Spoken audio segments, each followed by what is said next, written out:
भारत के आर्थिक विकास में गुजरात और गुजराती कम्युनिटी का सबसे बड़ा योगदान रहा है, इसमें कोई दो राय नहीं है। भारत की इकोनॉमिक डेवलपमेंट की नींव रही है ये बड़े दिल वाली कम्युनिटी। मेहनत करना और खुश रहना इस कम्युनिटी की पहचान रही है। तो फिर ऐसा क्या हो गया कि गुजराती कम्युनिटी को आमिर खान से हो गई है नफरत? इस नफरत को समझने के लिए आपको कहानी में कई दशक पीछे जाना होगा।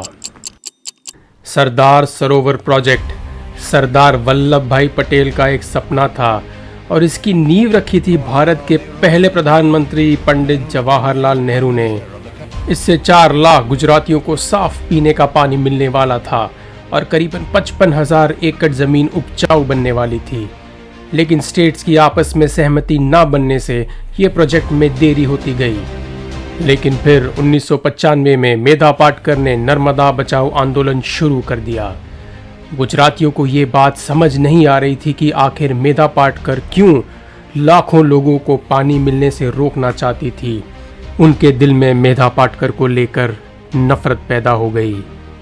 अप्रैल 2006 में नर्मदा बचाओ आंदोलन जोरों शोरों से चल रहा था। वहीं आमिर खान की फिल्म रंग दे बसंती थिएटर्स में लग चुकी थी।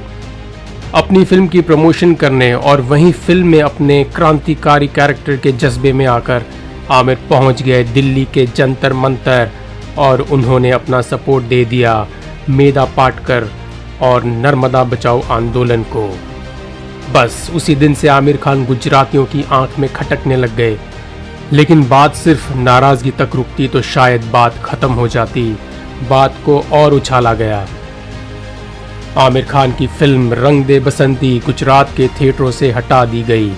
ये डिसीजन पूरा का पूरा गैर कानूनी था। लेकिन गुजरात गवर्नमेंट ने कहा कि बात आमिर खान की फिल्म की नहीं बल्कि गुजरात में शांति बनाए रखने की है।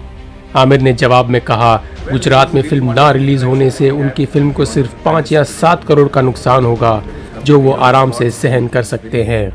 अमित ठाकर जो कि तब के बीजेपी युवा मोर्चा के प्रेसिडेंट थे, उन्होंने तब कहा था आमिर खान ने मेधा पाटकर के साथ भूख हड़ताल में बैठकर गुजरात की बेइज्जती की है। अब आमिर गुजरात के दुश्मन बन चुके हैं और उसे गुजरातियों से माफ़ी मांगनी चाहिए। अगर माफ़ी नहीं मांगेंगे तो आमिर की हर एक मूवी गुजरात में बैन होगी और वो प्रोडक्ट्स भी बैन होंगे जिसकी वो एड्स करते हैं। और ऐसा ही हुआ। उसी साल टोयोटा कंपनी ने आमिर खान के प्रमोट किए हुए टोयोटा प्रोडक्ट्स की एड्स मार्केट से हटा दी। लेकिन आमिर खान ने फिर भी माफ़ी नहीं मांगी। मैं माफ़ी क्यों मांगूं? मैंने तो सिर्फ यही कहा ना कि लोगों को जो करना है वो करो, लेकिन उन लोगों के घर ज़रूर बसा देना जिनके घर इस डैम के बनने से उजड़ जाएंगे। लेकिन तीर तो कमान से निकल चुका था।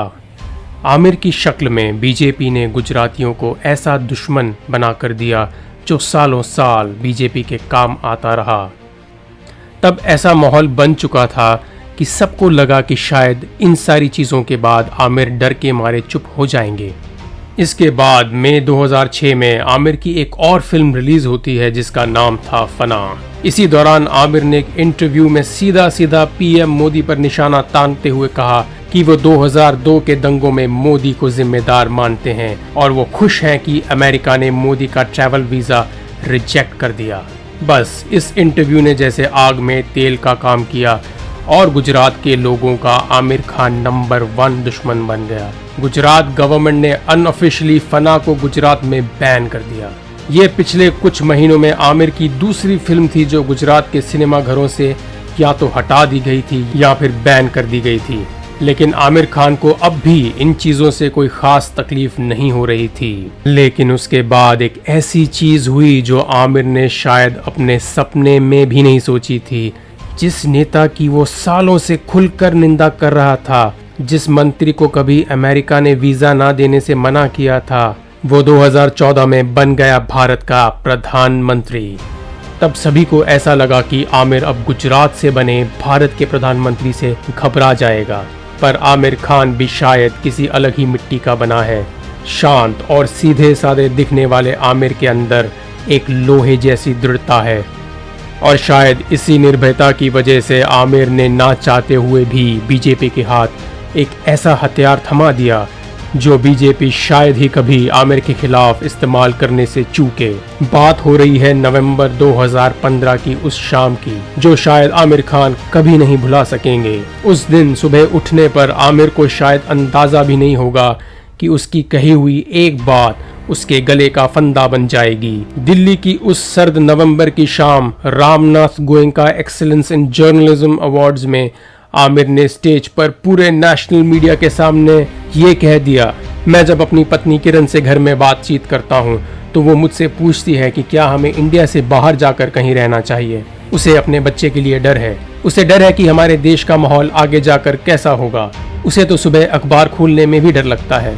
शायद अगर आमिर यहीं रुक जाते तो बात इतनी नहीं बिगड़ती, लेकिन इसके बाद उन्होंने पॉलिटिशियंस पर निशाना साधा और किसी के दिमाग में शक नहीं था कि वो और बीजेपी नेताओं के साथ साथ प्रधानमंत्री नरेंद्र मोदी की भी बात कर रहे थे। उन्होंने कहा, हमारे जो नेता चुनकर आते हैं, जिन्हें हम चुनते हैं कि 5 साल वो हमारी देख रेख करेंगे, चाहे वो स्टेट के नेता हो या फिर सेंटर के, जब लोग कानून को अपने हाथ में लेते हैं, हम चाहते हैं कि हमारा नेता ऐसे लोगों के खिलाफ सख्त रवैया अपनाए, कानून के प्रोसेस को और तेज करके जल्द से जल्द न्याय दिलवाएं। जब ऐसा होता है तो लोगों के दिल में एक सुरक्षा की भावना जागती है, लेकिन जब ऐसे नहीं होता तो लोगों में असुरक्षा का माहौल बन जाता है। बस फिर क्या था, बीजेपी IT सेल के हाथ तो जैसे सोने की खान लग गई हो। रातों रात उन्होंने टीम इकट्ठी की और अपने फॉलोअर्स को ऐसे मैसेज फॉरवर्ड किए जिससे आमिर के लिए नफरत की लहर पूरे देश में दौड़ गई। बीजेपी IT सेल के अलावा न्यूज मीडिया और काफी सारी सेलिब्रिटीज ने भी आमिर खान के खिलाफ आकर खुल के बयान दिए। 2022 में आमिर खान की फिल्म लाल सिंह चड्ढा का भी सोशल मीडिया पर जमकर बॉयकॉट करने की मुहिम चली। इसमें भारत की गुजराती कम्युनिटी के लोग भी शामिल थे।